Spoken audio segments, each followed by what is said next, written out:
क्रॉसिंगवर दिनांक 14 मार्च 2025 रोजी सकाळी 5 वाजेच्या सुमारास मुंबई अमरावती एक्सप्रेसने मालाने भरलेल्या ट्रकला जोरदार धडक दिल्याची घटना घडली आहे। या अपघातामुळे रेल्वे वाहतूक पूर्णपणे ठप्प झाली होती। अपघातामुळे रेल्वे वाहतुकीवर मोठा परिणाम झाल्याचं दिसून आलंय। रेल्वे विभागाने वाहतूक सुरळीत करण्यासाठी तातडीने उपाययोजना सुरू केल्यात। घटनास्थळावर रेल्वे प्रशासन आणि स्थानिक पथकांकडून काम सुरू असून लवकरच वाहतूक पूर्ववत होण्याची शक्यता आहे।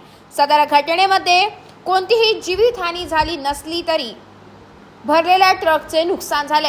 एबी न्यूज साठी प्रतिनिधी पुरुषोत्तम कांडेकर, भुसावळ।